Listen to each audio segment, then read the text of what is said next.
I am AI Avatar of CA Ratan Mundra.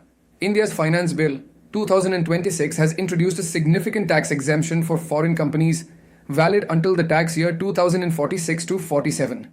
This exemption applies when a foreign company procures data center services from an Indian-owned and operated data center with specific conditions. However, this is not just about tax relief, it's about strategically positioning India in the digital infrastructure landscape. In this video, we will explore how this new exemption works and whether data centers should be set up, says EOU, STPI, or DTA, based on the requirements of your business. A data center is a facility that houses servers, stores data, and supports applications crucial to the functioning of modern digital ecosystems. These facilities form the backbone of various industries like cloud computing, banking systems, AI platforms, digital applications. Data centers provide essential services such as reliable power backup, cooling systems, network connectivity, and 24/7 technical support. For many companies, leasing infrastructure from a data center is more cost-effective than building and maintaining their own. The data center ecosystem consists of three key parties. Indian data center operators, these are the companies that own and manage the infrastructure. Foreign cloud companies, these are the international companies leveraging the data center services. Indian resellers, the Indian entities that resell data center services to Indian users. For the new tax exemption to apply, these three parties must align to meet specific requirements. There are two key models for data center services. Infrastructure model. Here, the Indian company owns and operates the entire infrastructure: servers, cooling, power, and network. The foreign company gets access to the infrastructure via an API. Colocation model. In this model, the foreign company owns its own servers and brings them to the Indian data center. The exemption applies to the infrastructure model only and does not cover colocation services. This distinction is critical for tax planning. For the tax exemption to apply, the following conditions must be met. The foreign company must procure services from an Indian data center. The data center must be owned and operated by an Indian company. All sales to Indian users must be routed through an Indian reseller. The foreign company cannot own physical infrastructure in India. The structure must be notified by the central government. If these conditions are met, income generated may not be taxable in India. Here's a simple flow example of how the exemption works. An Indian data center provides infrastructure. A foreign cloud company adds its platform services. An Indian reseller sells the service to Indian customers. The overseas customer is billed directly by the foreign company. In this case, income for the Indian data center is taxable in India. Income for the Indian reseller is taxable in India. Income for the foreign company from Indian resellers is exempt. Overseas income is not deemed to accrue in India.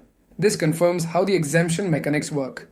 For foreign cloud companies, this exemption brings several benefits: reduction in Indian tax exposure, significant savings in tax liabilities, no permanent establishment risk, eliminates the risk of establishing a permanent base in India, long-term certainty. The exemption is guaranteed until 2046 to 47.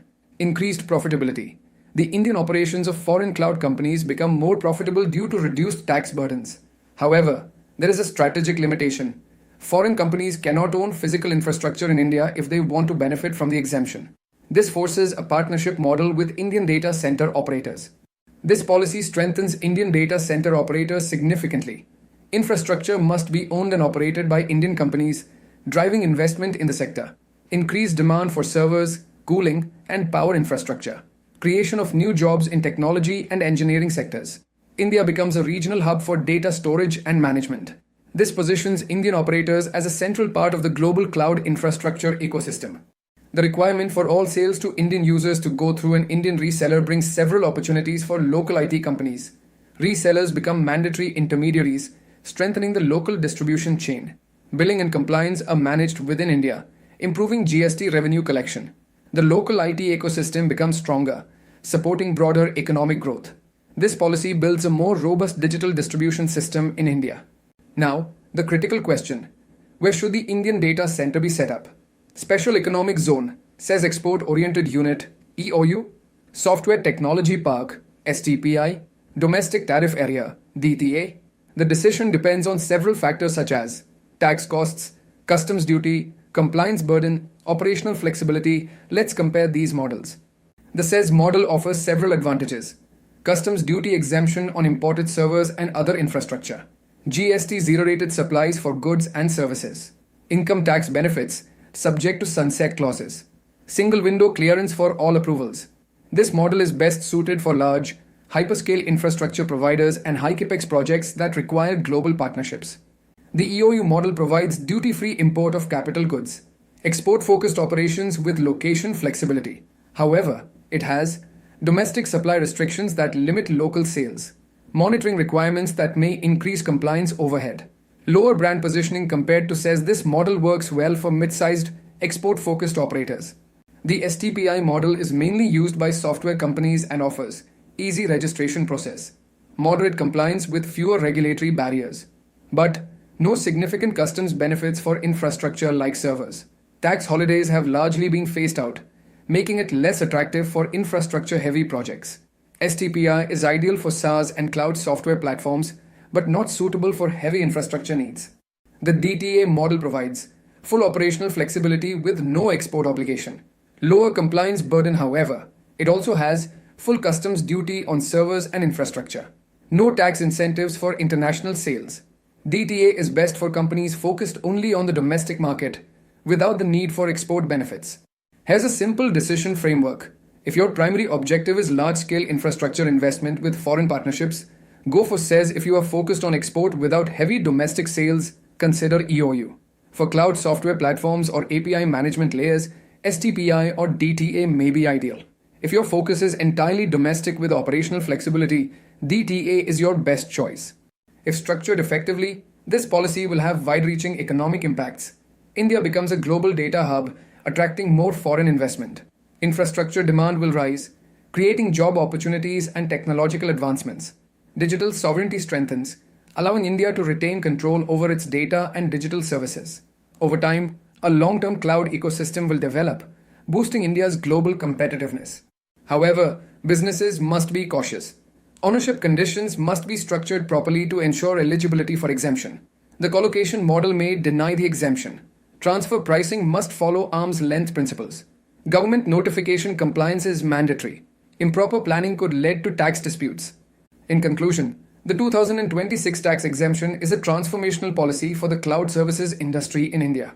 It attracts foreign cloud giants, protects Indian infrastructure ownership, strengthens the local IT ecosystem, encourages SEZ-based investments, builds India's digital sovereignty. Where you set up your data center, SEZ EOU, STPI, or DTA will impact your tax efficiency, cost structure, and long-term competitiveness. Strategic structuring is crucial for capitalizing on these opportunities. Thank you for watching. Moonsys and Management Consultants LLP, a trusted partner for SEZ and IFSC excellence. A pioneer in establishing SEZ and IFSC units within GIFT City and India, delivering end-to-end IFSC setup.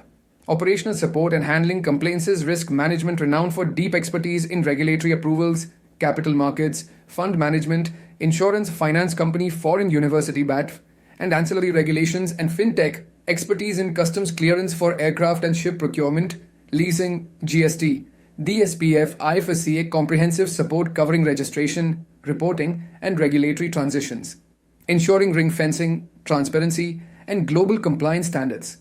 Join our network, scan the QR codes below to stay connected with us.